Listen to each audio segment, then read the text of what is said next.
Hey, what's up? Let's do some math today. In this video, we're going to talk about proportions. Now, proportions is just a continuation of our study on ratios. And so let's start out with the definition of what it is. It is two ratios set equal to each, let's clean that up, each other. All right. So now a ratio is where we're comparing two numbers. And when we're doing this, we're setting them equal to each other. We're setting them equal to each other as fractions. So for example, we take the ratio of 1 to 2, and we're setting that over to 3 over 6. This is proportional because these each have the same value. And so if you needed to, you could think about what would this be as maybe this one as a simplified fraction? Or if we were to think about their decimal equivalents, what would that look like? So this one, 1 over 2 is just 0.5. 3 over 6 is 0.5. These each have the same value. They are equal. And so that is what a proportion is. We're taking two ratios and they're set equal to each other. Now, with that being said, we have a couple of things that you're going to be expected to do. To do number one is going to be answering the question proportional. Proportional. So you might be given something that looks like this, and the question is, are they proportional? If that's the case, you're looking at sort of like a yes or no situation. In order to do that, and we'll have some examples here in a second, we could look at like decimal equivalents. We could try to reduce one of the fractions and see if it looks like the other fraction. But essentially, we have the question, yes or no, is it proportional? The second thing you're going to have to do is make them proportional. Proportional. And what that means is you're going to have a missing piece. You might be missing one of the numerators or one of the denominators, and you need to put in the appropriate number so that it is a proportional statement. So let's do some examples, and let's start off with this first one. The question, proportional, yes or no? Now, a couple ways we can go about doing this. If these things are set as fractions and they're proportional, one of the fractions is not going to be reduced. So what I would do is take a look at this number right here, or these numbers, and try to reduce it. And so here I have 8 over 12. They both have a 4. So if I take out the 4, that gives me 2. That gives me 3. 3, not 2. And so that is 2/3. 2/3 equals 2/3. So yes, this is proportional. Now, let's take a look at this one. This one, let's see here, is I have my unreduced fraction right there. I can take out let's say a 7. So if I take out a 7, that will then leave me with a 3. Take out a 7, that gives me a 6. 3 over 6 is equal to 1 over 2. And now here's the thing. 1 over 2 does not equal 1/3.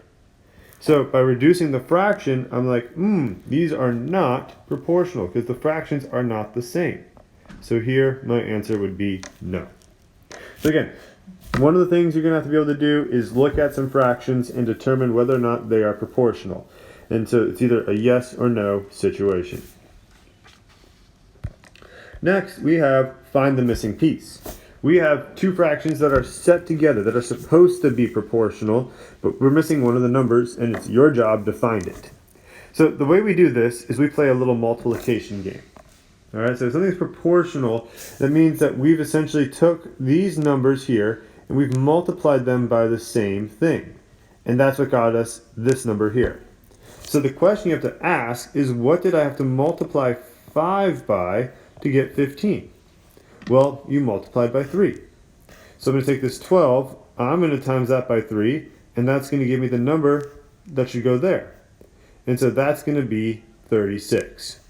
Now, some of you are probably going to have some alarm bells going off on your head, being like, hey, this fraction can be reduced, I should reduce it. That's how proportionality works. And there's a reason why we're making these unsimplified. And you'll find out later when we talk about problem solving with ratios and proportions. But right now, we want to be able to find that number 36. So that would be our answer right there. Let's play this game again a couple more times. So here, 2/3 what you want to do is take whatever number you're given on the other side, and again, ask yourself, what do I need to multiply 3 by to get 24? That would be 8. I'm then going to take this, and I'm going to copy it right there, times my 2 by 8, and that gives me what I need to put here, which is 16. So 16 would be my missing piece. As you can see, we could have these in the numerator, you can have them in the denominator. Sometimes it might be the fraction on the left, sometimes it's the fraction on the right. It really doesn't matter, but we're just sort of playing this game here. Alright, now again, what do I need to multiply this by to get, or what do I need to multiply 20 by to get 100? This would be 5. And so here, same thing, I'm going to take u, times it by 5. If you need to, do some scratch work. Whoops, jumped the gun there a little. 5. Alright, so let's see, this would be 5, carry the 3, 5 times 1 is 5, plus 3 is 8, so 85 would go right there. And that's our missing piece. Finally, let's look at this one.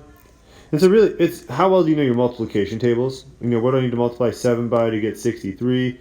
I need to times u by 9, so I'm going to take this, I'm going to times this by 9 as well, get 72, that's our missing piece. So, just to kind of recap, let's go back to the top here. Proportions are two ratios set equal to each other. They have equal value. So if we were to get their decimal equivalent, they're going to match up and be the same. But what we're doing is we're making the ratios look a little bit different, but the value is the same. So let's actually write that down. I think that's worthwhile. So look different, same value. Then we have two things you're going to be expected to do. One, are they proportional? Like here are two fractions. Tell me if they're proportional. 2, you're missing one of the pieces of the fractions, so make it proportional. Good luck on your practice, and let me know if you have any questions.